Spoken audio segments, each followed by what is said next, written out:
खुलुमबाय खौरां नायगिरि बिथांमोननिसिम आंनि गाहाम हामलायनायखौ जासिहरनाय जाबाय। थांनाय 20 तारिख खालि बंसिगाव VCDCनि आन्दाराव खामारपारा गामियाव BPFनि मोनसे जयनिं हाबाफारि जानानै थांदोंमोन। बे हाबाफारियावनो माखासे सुबुंफोरखौ आङो स्टेटमेन्ट होनाय नुदों। बिसेसकि सानै मानसिया स्टेटमेन्ट होदोंमोन। सासेया जाहैबाय खामारपारा गामिनि थागिबि आइजो आरो सासेखौ आं नुनो मोनो जाहारबारिनि बिथांखौ नुनो मोनदों आङो। बिसेसकरि आङो बुंनो थांगोन जाहारबारिनि बिथां गणपति बसुमतारीनि सोमोन्दै आं बुंनो सानदों। बिथाङा बुंदों BJPआव मोनफ्रोमबो बुथआव सानै साथामनि बारा मानसि गैया, सापर्टार गैया होननानै बुंदों। मोनफ्रोमबो बुथआवनो। बे बुंनाया सैथो नङा, नंखायथार। बिथाङा मोनसे समाव BJPनिनो सोद्रोमामोन। जाहारबारि ओनसोलखौ बिथाङा गाव सामलायजोबो बे होननायाबो गोरोन्थि। बिथाङा सासे इनचार्जल'मोन। दा बिथाङा किसुमान खोथाखौ सैथोखौनो बुंदों, गासिबोआव नङा, खिन्थु जाहारबारियाव बे खोथाया सैथोमोन। बिथां थानाय समाव बिथाङा जाहारबारि ओनसोलनिफ्राय BJP हिसाबै इसेबां मानसि लाबोनो हायाखै, बा बिथांनि दैदेननायखौ जाहारबारिनि रायजो राजाफ्रा अनसायनाय होआखै। आं बेखौ नुनो मोनबाय थादों। बिथाङा बेखौनो लाजिनाय मोननानै मास मोनसेनि एसे बारा जाबाय बिथाङा दिल्लीखौ नागारनानै थांनाया। आं सानो बिथाङा बेखौनो लाजिनाय मोननानै गावनि बेर्थ'थाखौ दोनखुमानो थाखाय बिथाङा BPF दोलोआव जयनिं जाहैदों। आं बेखौनो बुंनो थांगोन दिनै बिथां थांखांनायनि उनावहाय जाहारबारि ओनसोलाव जोङो मोनफ्रोमबो बुथआवनो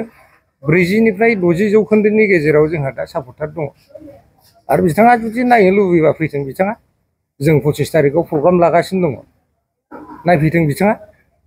अन केमेरा नायफैथों बिथाङा। आं बिथांखौ चेलेन्जसो खालामो। जाहारबारि ओनसोलाव सापर्टार गैया होनदोंमोन नालाय बिथाङा। माबायावनो बनरगाव समस्तियावनो राजिब सारखौ जेनगोन, BJPआ लाब गैया, BJPआव थानानै लाब गैया होनदों। बिथाङा नंखाय बुंथारदों। दा बनरगाव समस्ति हिसाबै आं दिनै बेखौनो बुंनो सानदों, मोनथाम राजखान्थि दोलोनि गेजेराव दिनै बिग ब्रादारा BJPआसो। जोंनि बे मोननै आनसलिक दोलोआ जोंनि फंबाय बायदिसो साननानै लायो जों। दा बिथांनि बेर्थ'थाखौ दोनखुमानो थाखाय बिथाङा स्टेटमेन्टखौ होदों। आं सानो बिथांखौ प्रेसारबो होदों खोमा स्टेटमेन्ट होनो थाखाय दोलोनिफ्राय।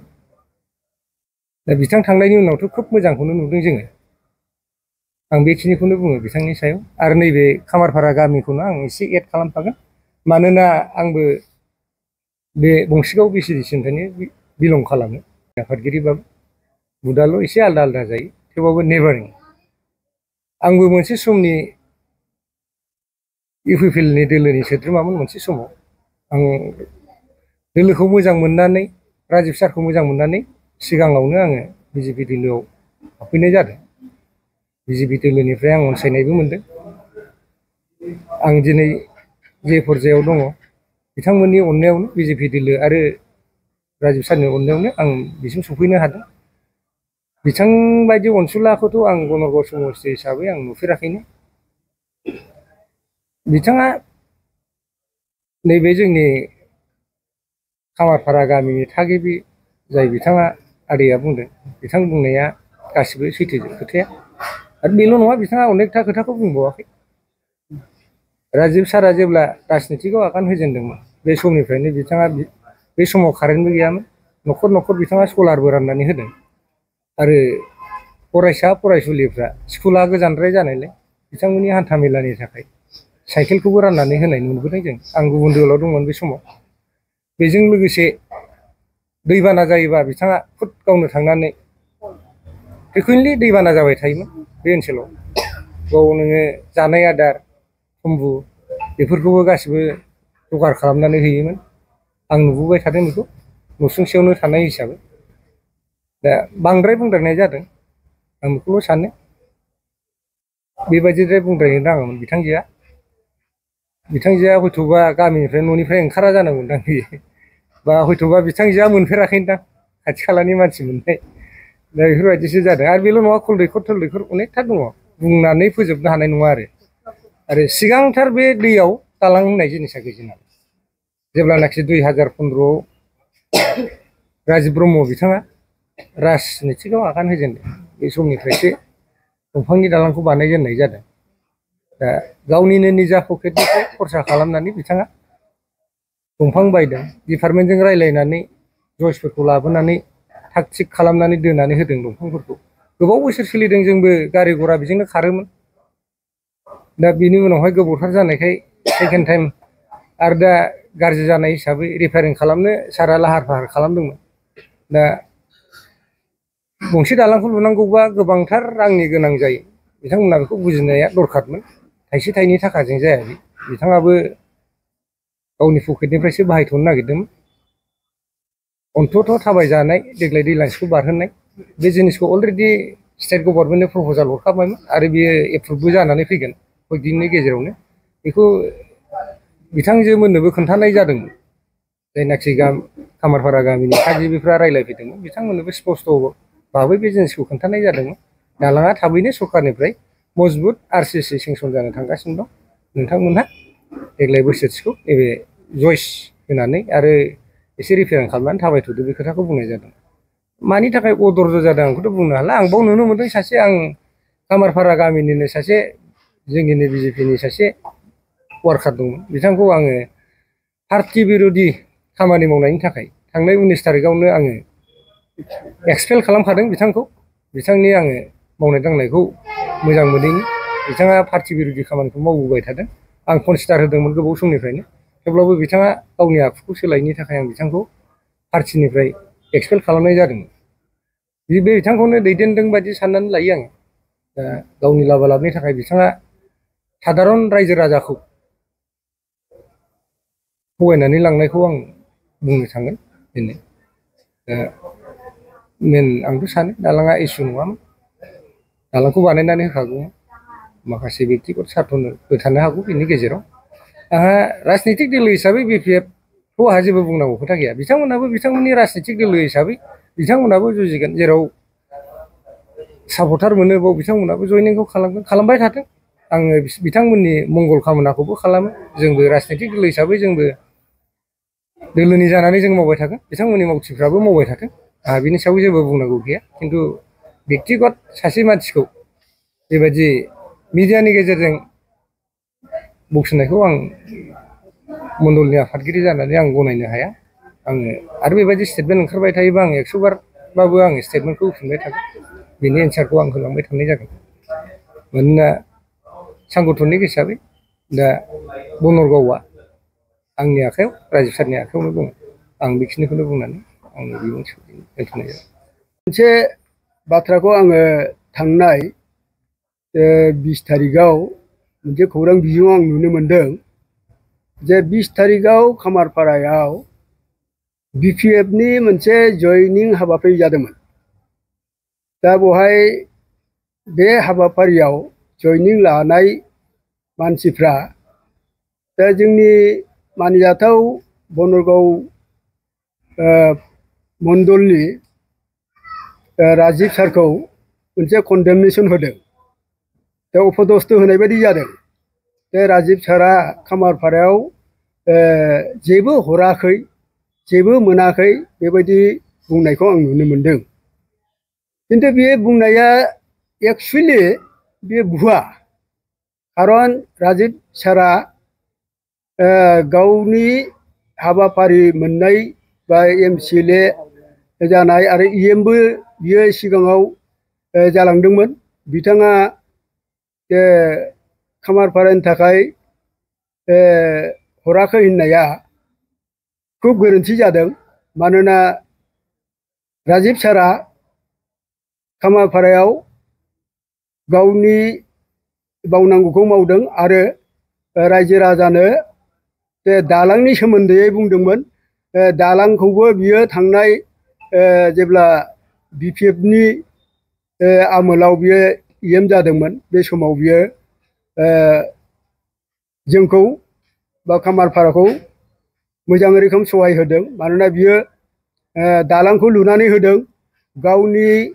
पकेटजोंनो गावनिनो निज फैसाजों बियो बे दालांखौ दंफां जगार खालामनानै बियो लुनानै होदों बेवहाय खमसे खम 9 लाखसो थाखा खरसा खालामनानै 9-8 लाखसो खरसा खालामनानै बियो बे सुबिदाखौ बानायना होदों दा रिसेन्टलि बे खामारपारानि माखासे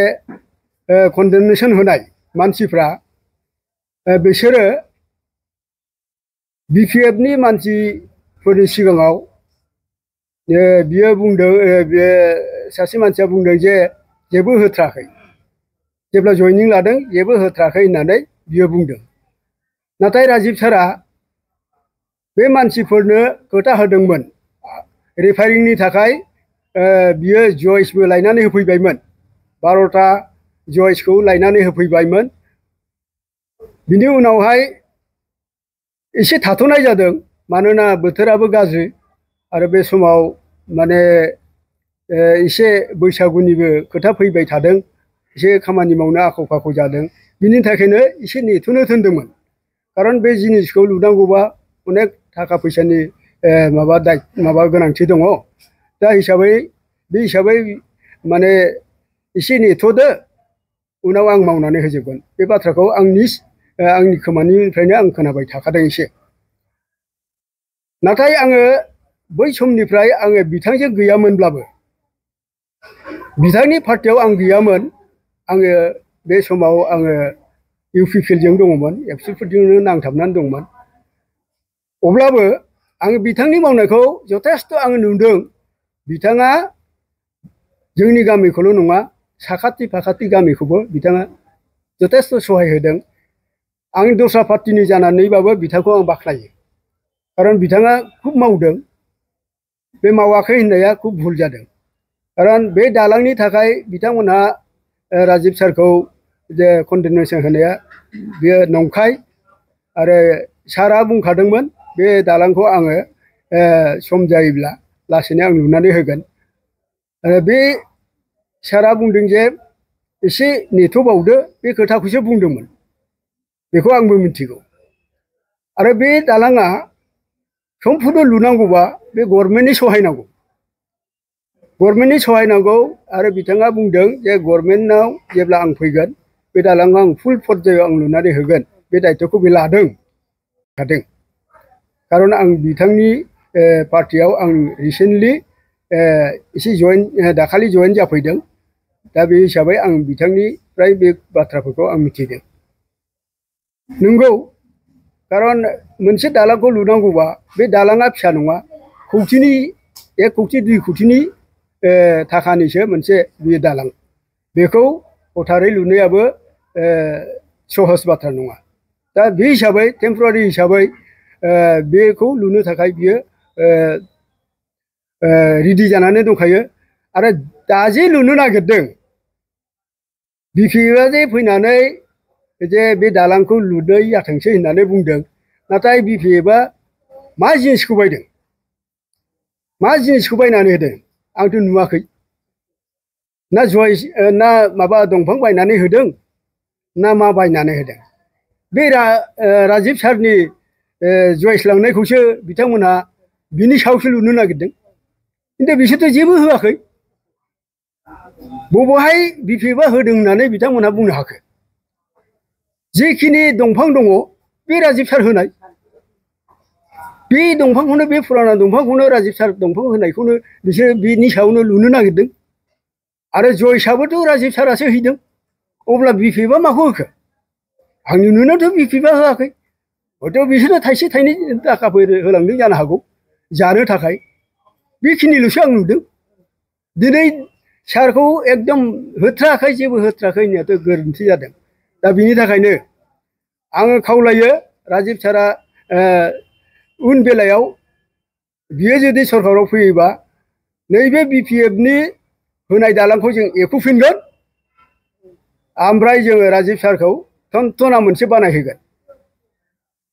जोङो बिसास दङ राजिब सारा निस्सय बे जिनिसखौ आखायाव लागोन आरो लानांगोनबो आरो लाखागोन बेखौ आंहा आसा दङ बेखिनिखौनो आं बुंनानै बै राजिब सारखौ कन्डेनेसन होनाय सुबुंफोरखौ आङो सोंखारियो जाहाथे बेबायदि अनसुला सासे लिडारखौ बिदि बुंनाया खुब गोरोन्थि जादों बेक्तिगत हिसाबै बे अजदखौ एक्सुवेलि सासे आइजोआ लाबोदों बिनि नामखौ बुङाबाबो जागोन खारन आइजोआ सासे आइजो जानानै बेबायदि बुंनाया थिग जायाखै खारन बेफोरो जाहैबाय राजनितिनि बाथ्रायाव एसे हौवाफोरा बुङोबा साबसिन जायो